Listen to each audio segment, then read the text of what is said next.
Hello, everybody, and welcome to mycountylink.com. I'm Alex Warner. Glad you could join us tonight. We're out here at the Greenville Senior High School Gymnasium with new Lady Wave head basketball coach, Shane Hillard. And we're going to talk a little bit about his background, talk about what the prospects are for the Lady Wave this year. And first of all, Coach, welcome to Greenville. It's good to have you here. I appreciate it. It's been great. Everybody's been real welcoming. It's been a good transition. Yeah. So. Well, let's talk a little bit about your background. Where are you from and some of the things that have led you here to the hallowed halls of Greenville High School? I'm from Richmond, Indiana. Still live there. Coached at Richmond. I've got 20 years, top to bottom. Did you go to Richmond High School then? I did. I graduated from Richmond. One of those Red Devils, huh? Yeah, in '92. Long time ago. Long time ago. I've just been there my whole life. Mm-hmm. So, coached there for a long time, and then left there. I kept working in the school, and then Coach Hester from IU East gave me a call and said, "Would love to have you on." So I was there for 4 or 5 years. Now this was with the men's program. Men's program. The men's program at IU Yep. East. Okay. Yep. So I was there and I loved it. I enjoyed it. It was a great opportunity for me. Mm-hmm. He's a great guy. He called me immediately after I left the Richmond job, and just said, I'd love to have you come on and talk to my wife about it. She said, you got to go. It's college basketball. You got to go. And so it was a great opportunity, and I owe a lot to him for. What'd you notice the big difference between going from high school to the college level? A lot of it is the speed of the game. Though that the physicality of it, where at the high school level, even good high school teams, you have 2, maybe 3 guys that can really, really go. College level, everybody on the floor can play. Mm-hmm. So it's a transition for freshmen coming in. Oh yeah. And when I was recruiting, and you bring them in, and we talk to them a lot about, the big thing now is what got you here doesn't always keep you here. You have to learn. Now you're one of everybody on the floor that can play. And so you have to learn what's going to keep you on the floor now. And so those are the biggest jumps that I think. And you learn quick. I mean, even any level of college basketball now, there are athletes everywhere. Yes, there are. You're right. College basketball is good at any level. Mm-hmm. And that's what kids need to understand that too. It's not D1 or bust. Right. There's talent everywhere. Yeah. So we're 5 years at IU East. Mm-hmm. How did this all come about to get you across the straight line over here to God's country in Ohio? And the transition, is this your first experience with girls basketball? No, I was actually the girls. Girls is actually what got me into the high school. Okay, all right. So a friend of mine, Casey Polans, who passed, the Richmond head coach, he was a really good friend of mine, and he kept trying to get me to come on with him at Richmond on the girls' side, and that's how I got in the high school part of it. I'd coached a long time at other levels, but so he brought me in there, and I eventually worked my way up to the varsity coach there, and I was there for 5 years as the head girls coach there. And then I walked away. That's when I went to IU East, and so. How did we end up in Greenville, Ohio? So it's a good question. That's why I asked it. So every year that I was at IU East, I always looked to see what jobs were available. I knew I was going to go back to high school. Right, okay. I just knew. I didn't know when, but I wasn't in a hurry because I loved being at the college level too. Really enjoyed coaching with Hester, and I loved that group of guys. So I wasn't in a hurry. And so I continued to just job search every year. Mm-hmm. And every year I would interview for about 4 or 5 jobs, and every year I would get offered a couple. Mm-hmm. And I just told my wife, I said, I'm not going to go back until I know it's the right fit. Okay. It just has to be the right fit. It's just got to feel right all the way around. And so I held out every year. I turned down boys' jobs.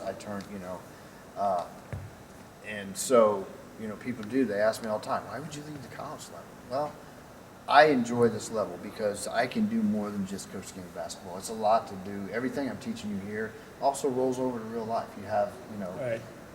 There's a lot that entails the same things, and I enjoy that part of it. I enjoy helping them prepare for the next level. Mm-hmm.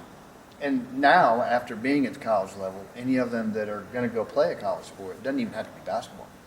I can help them prepare for what's coming, And it's not for everybody. It's not easy, and it's not for everybody. So I put in for the job here after looking at stuff. And so, Mr. Schaefer called me, the AD. He called me, had me come in for an interview. But what stood out to me was when he called me, asked me to interview him, then all of a sudden we just started talking. Mm-hmm. We just started talking about stuff, and that usually doesn't happen when they call you for an interview. It's Right. usually pretty much you want to come in on this date, and it's pretty much done. But it was weird because it felt like it was genuine. It felt real, and when I remember hanging up, and I was like, I like this so far. I mean, that was other than it wasn't just, hey, come on in, we want to do an interview, we're just going to get through this. It felt genuine. Okay. A genuine conversation about sports, and just, it went a different direction than it usually It just does felt go. right. Yeah, and I thought that, so come in for the interview. And at that time, I was in a bad spot because I was interviewing for here, and I was waiting on some answers from a couple other schools. Okay. And I knew I wanted to be here. I just felt like I wanted to be here. And so I was in a situation where they had a lot going on with some other coaches and filling in Right. some spots. And so it took them a little while to do it. And I was at a spot where I've got calls saying, hey, we want to offer you, and I'm trying to put them off, and I don't know, I knew I wanted to be here. But what am I going to do? I don't know if they're going to offer it to me. So what do? I'm Right. turning stuff down, hoping, or so. Long story short, I ended up turning a lot of stuff down. Had some boys' interviews on the table that I was going to go to, and I ended up not going. Just banking on hoping that this was going to land. And it came I just through. knew that this is where I wanted to be for some reason, and it's been great. It has. I don't regret it a bit. My wife would probably tell you, this is probably the most happy I've been coaching basketball in a long Really? time. Yeah. Well, that's great. I mean, and that's important that you have that kind of attitude and fit where you feel comfortable and you're in the right place now. Yeah. Well, this is head coach Shane Hillard, and let's talk a little bit. So what's the first thing you do? You walk in the gym, or you walk in, you see the kids for the first time. What's the very first few steps you take? We jumped right into it. So it was hard because for some reason Ohio took a long time to get my paperwork done. So even though Wow. it was all done prior to June, I couldn't have them, and I wasn't allowed to be around. So we went all of June basically I couldn't be around them because we're waiting on the paperwork to come back. And so it comes in. We were going to have a shootout on a Saturday, the last Saturday in June, and the paperwork comes in. That was on a Saturday. Paperwork comes in on Thursday. So I called the assistants. I called them and said, hey, get them together. We're going to get together Friday. So I had them for an hour and a half Friday. Oh my. And then we turned around and went and played on Saturday. Nobody knows anybody. Nobody know, They didn't know but your name. You didn't know No, theirs? we jumped right into it, and I just started teaching some of the stuff that, from the ground up, and they responded. We went and played Saturday. They were just playing. Tried to talk to them about some things, but just watching and playing. And the first thing that I came out noticing was they do the things that I cannot teach them. They play hard. Mm-hmm. They listen, and they want to do what you ask them to. They want to be better. They're hungry, and I can't. Those are the things that make this fun for me.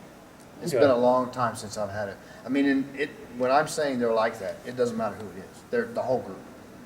Freshman, JV, it doesn't matter. They're all like that. And it makes it enjoyable for me that I don't have to deal with attitudes. I don't have to deal with I just come in, I coach, they listen, I can push them, and they just try, and they just play so hard. And it's fun to watch, Well, and it's fun to coach. that's half the battle right there. It's the hard part. Yeah, that's the hard part. Yeah. It's the hard part. Okay. So anyhow, so then we've come in and we've taken a look at this, and now you're starting to get to know the players and everything, and then the official practice starts. Mm-hmm. Here, 2-3 weeks ago, and this is being taped on Tuesday, the 18th of November. You open up Saturday here at Right. home against the Eaton Eagles. Right. how have you been able to mold people together? I mean, I know it's going to be a learning process.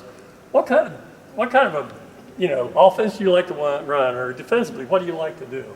So defensively, this group will probably play more man than I have played in a long time. Okay. I come in every year, I would love to play man, but I always end up reverting back to a zone that I run that just does the job. It does it so well that I have trouble getting away from it.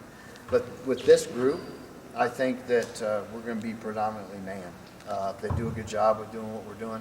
They have picked up because it's got a lot to it, and they've picked up on it really quick. So with them being able to play as hard as they do, I think that man is going to be our sweet spot when it comes to D. Yeah. Well, offensively, I mean, you like to get the ball out and run if it presents itself, or you more of a half-court team, or what? No, we're going to try to get it out and go. And they know we're not a team. We're not going to shoot the lights out. We don't have those. We don't do that, and that's fine. Doesn't matter. So we want to try to get out and get a quick one in a broken floor. We're not going to rush to take a bad one. We're going to push to try to get a quick one, and if we don't get it, then we're going to get into what we do. I am not. I've grown into over the years. I am not a elaborate long set guy, coach. I think that nowadays I think it makes the kids stop looking to play. They get, okay, the ball goes here, now it goes here, now it goes here, and nobody ever looked to play. They just are trying to do what I was telling them to do. And so I have gone into a bunch of quick hitters, and then after the quick hitter, we just go into actions, and they can do whatever they want to do as long as they're doing our actions. We set the floor in the same spot all the time so that our actions work out of it, so that wherever we end up with the ball, we're always in the right spots so we can get into whatever action they want to run. And they are liking the freedom and not, it's right now the hard part is getting them to understand that the only thing wrong is standing. Okay. You are allowed to, I've given you, I call, there's pages of them. And I call the actions, I got this from Coach Hester, I call them all Legos. And once we get into that, you can take those and you can build whatever you want to build.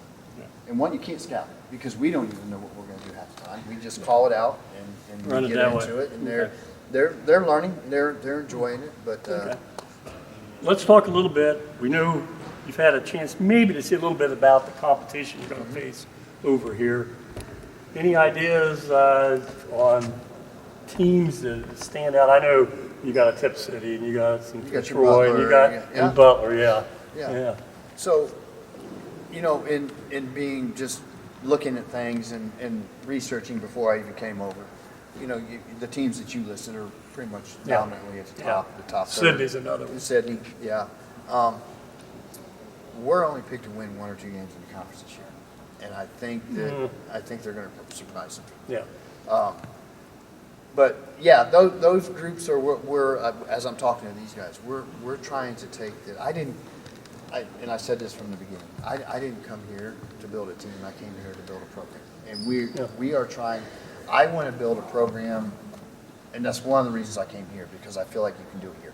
I want to build a program where we never graduate anybody. We just it looks like it's the same thing all the time. When you play, you go, man, didn't that girl graduate? No, she's a sophomore. Yeah. It just feels like it because. So that leads to the next question then. Are you going to have your junior high program on through run basically same offense, same defense as varsity?